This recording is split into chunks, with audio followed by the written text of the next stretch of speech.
नहीं पता है, नहीं पता है, पता नहीं है, पता नहीं है। अरे भाई क्या पता नहीं है?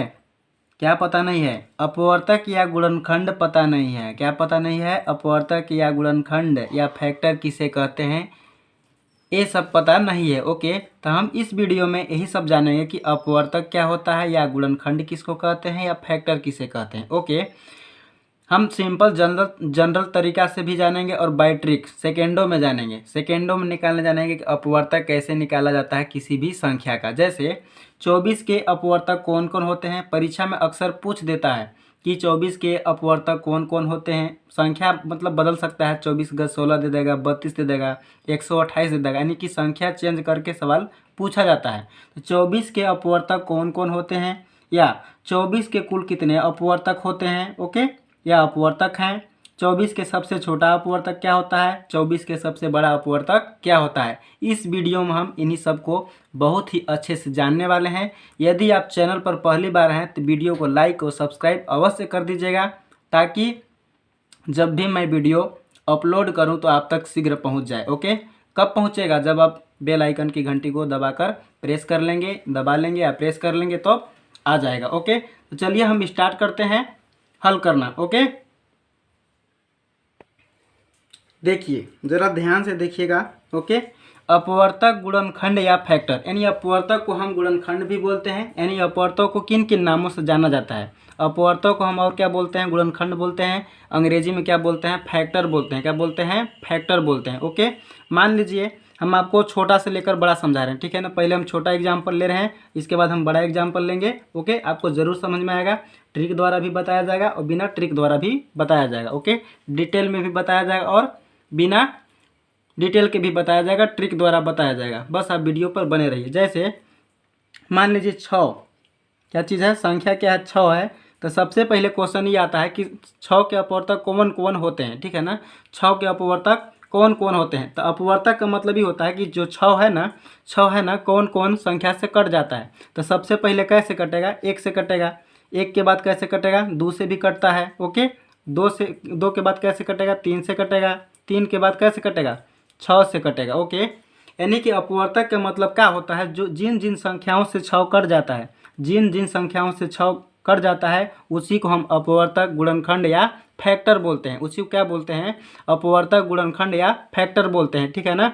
तो 6 का अपवर्तक या 6 के अपवर्तक कौन कौन है, 1 है, 2 है, 3 है, 6 है, क्योंकि इन चारों संख्याओं से 6 क्या होता है, पूरा पूरा कट जाता है। इसी प्रकार एग्जाम्पल ले लीजिए, मान लीजिए 9, तो 9 कैसे कटेगा भाई, कैसे कटता है, सबसे पहले 1 से कटेगा। सोचिए सोचिए सोचिए कैसे कटेगा 9, और कैसे कटेगा, 3 से कटेगा। ओके, और कैसे कटेगा, 9 से कटेगा। और क्या किससे कटेगा, 9 से। तो क्वेश्चन किस तरह से बनता है, ध्यान से सुनिए। सबसे पहले पूछ लेगा कि 6 के अपवर्तक कौन कौन होते हैं। तो 6 के अपवर्तक कौन कौन होते हैं, 1 होता है, 2 होता है, 3 होता है, 6 होता है। पहला क्वेश्चन आंसर हो गया। 6 का सबसे बड़ा अपवर्तक कौन होता है, तो संख्या स्वयं होता है, यानी 6 है तो 6 ही होगा।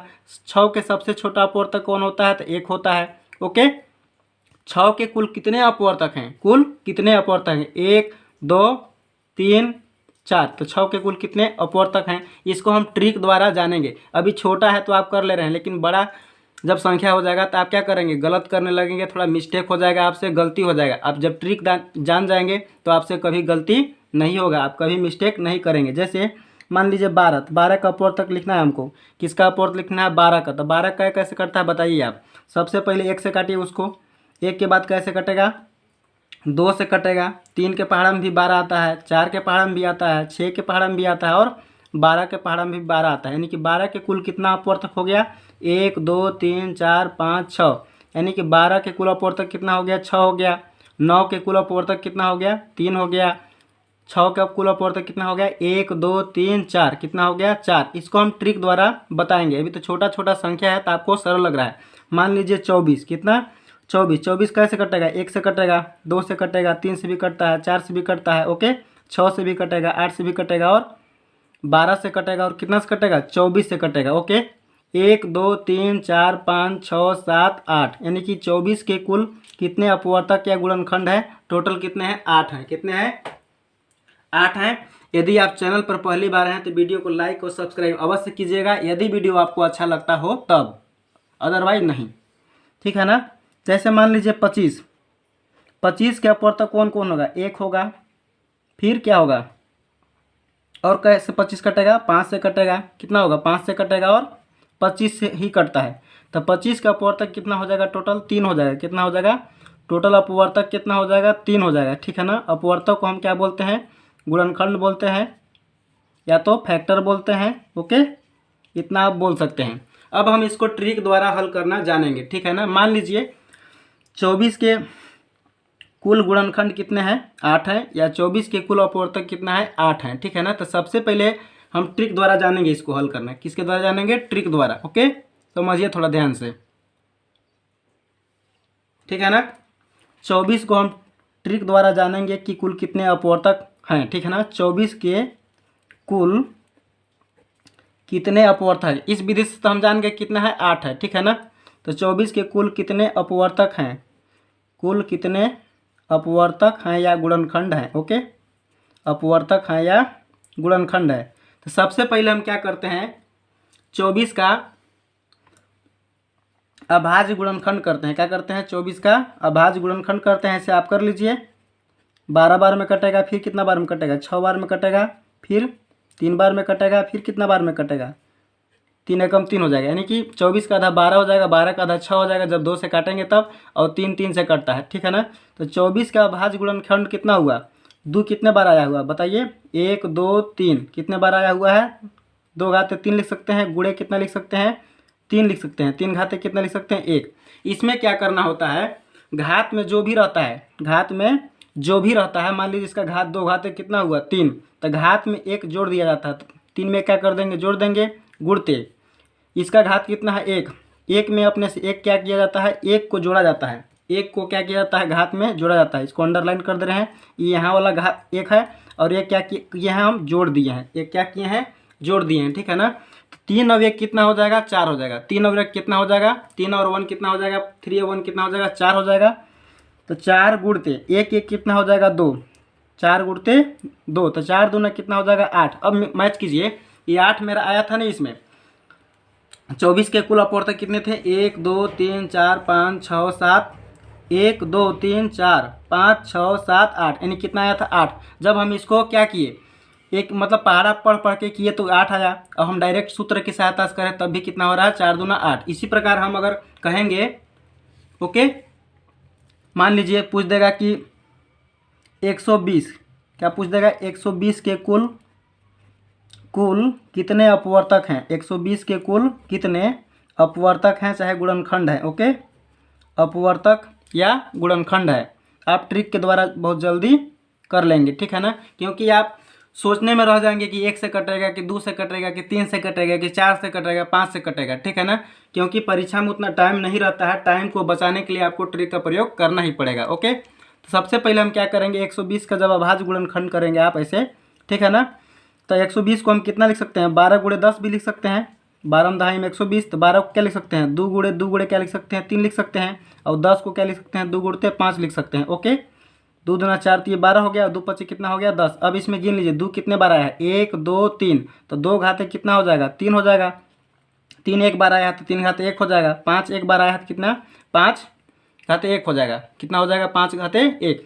फिर क्या करते हैं, हम घातों को क्या करते हैं, जोड़ के क्या करते हैं, गुणा करते हैं। जैसे घात कितना है 3, 3 में कितना जोड़ना पड़ता है, 1 जोड़ना पड़ता है, ओके, गुणे।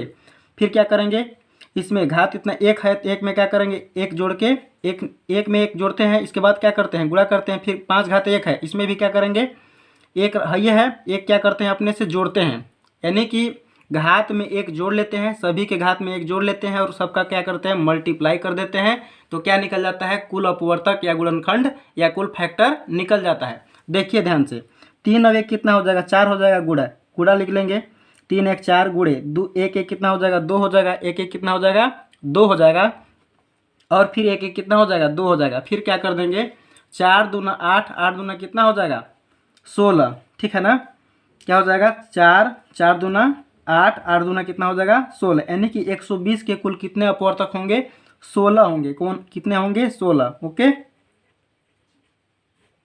कितने होंगे, 16 होंगे। अब निकाल लेंगे इसी तरह से कि नहीं निकाल पाएंगे, अब देख लीजिए 16 कौन कौन होंगे। जैसे मान लीजिए पहले कैसे कटेगा, पहले कैसे कटेगा, 1 से कटेगा, 1 के बाद 2 से कटेगा, फिर 3 से कटेगा, फिर 4 से कटेगा, 5 से कटेगा, 6 से कटेगा, ठीक है ना।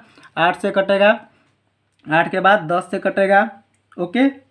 और कैसे कटेगा, 12 से भी कटेगा, 15 से भी कटेगा, 20 से भी कटेगा, ओके, 30 से भी कटेगा। और कैसे कटेगा, 120 कितने से कटेगा, 30 से तो कटेगा ही। और 40 से भी कटेगा। और कैसे कटेगा, 60 से कटेगा, ठीक है ना।